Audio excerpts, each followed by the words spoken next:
Assalamualaikum warahmatullahi wabarakatuh. Alhamdulillah wa syukurillah, la haula wa la quwata illa billah. Saudara-saudaraku, alhamdulillah kita bisa bertemu kembali ya di podcast Lukman Effendi. Beberapa hari ini yang sempat tidak mengupload berita ya, sedang menikmati debat calon presiden ya. Jadi alhamdulillah debat calon presiden sudah berlangsung untuk yang perdana, yang mudah-mudahan nanti akan terus berlangsung ya, karena tentu ya bagi panitia dari KPU ya akan mengevaluasi ya tentang debat yang pertama ini ya. Jadi mudah-mudahan agenda debat tidak kemudian berubah ya dengan hasil debat kali ini ya. Jadi kalau kita mencoba melihat debat yang pertama ini, baik itu pengamat ya, polling ya, hampir semua sepakat ya bahwa pasangan calon presiden nomor urut 1 ya, Anies Baswedan, tampil dengan ya mungkin tidak sempurna, tetapi di antara 3 kandidat calon presiden ini tentu mendapat nilai yang paling tinggi ya. Nah, persoalan apakah kemudian akan merubah para calon pemilihnya, nah ini saya kira juga perlu dievaluasi, tetapi setidak-tidaknya dari debat ini kita bisa mengetahui ya, minimal dari sisi kemampuan berkomunikasi ya, kemampuan berretorika, dan juga kemampuan menyampaikan gagasan, menyampaikan fakta dan data, itu saya kira bagaimanapun juga Anies Baswedan ini memang lebih unggul ya.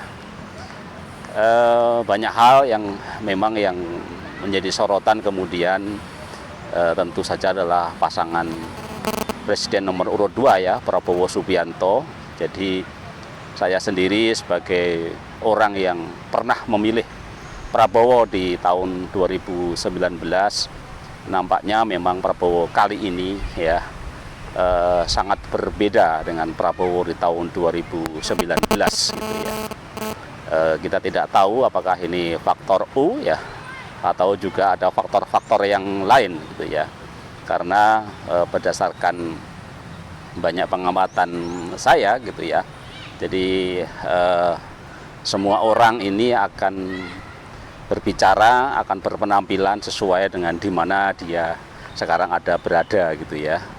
Jadi nampaknya banyak orang-orang cerdas itu menjadi berkurang kecerdasannya gitu ya, ketika bergabung dengan orang-orang yang ya boleh dikata kurang cerdas ya, kalau kita tidak mengatakan tidak cerdas gitu ya.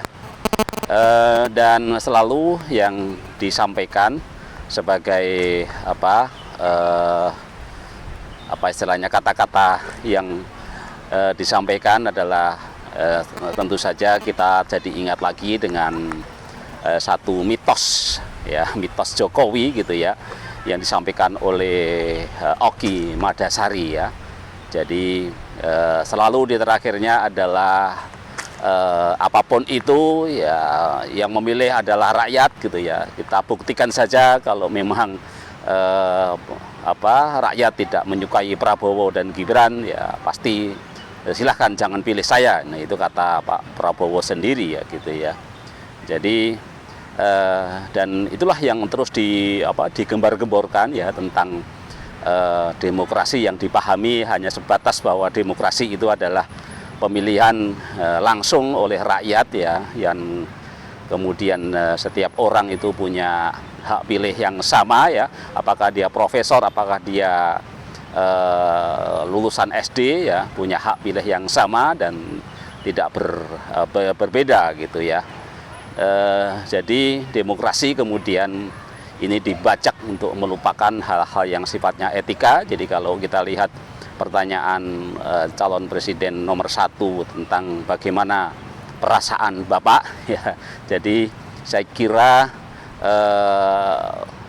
secara gestur, ya, secara tatapan mata dan posisi tubuh dan juga ucapan di awal-awal, dia sebenarnya kelihatan bahwa calon urut nomor 2 Prabowo Subianto itu memang menanggung beban yang berat gitu ya, dengan pilihan ini gitu ya.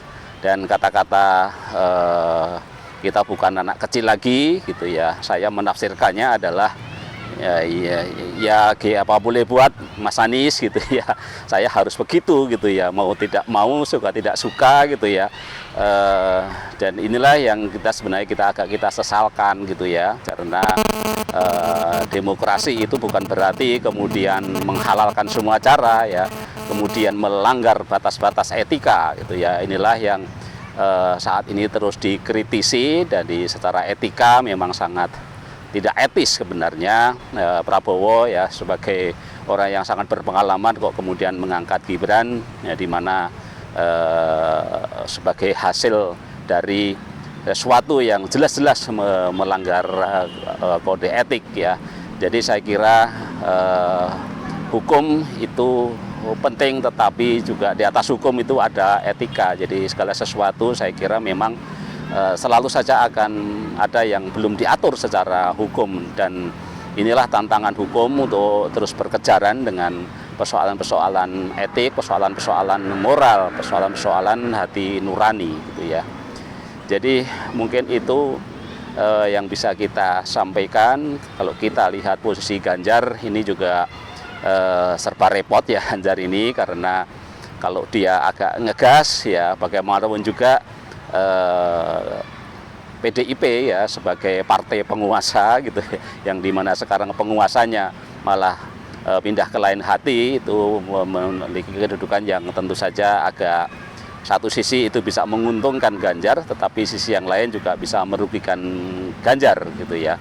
Jadi kita lihat saja nanti kontestasinya, tetapi kalau kita boleh memprediksi ya, jika debat presiden hasilnya seperti yang pertama ini, maka boleh jadi Prabowo Subianto ini bahkan jangankan ngomong menang satu putaran ya, mungkin lolos di putaran kedua pun jangan-jangan tidak bisa lolos ya, kecuali ya lagi-lagi kecuali kecurangan yang sudah mulai sekarang kan gitu ya.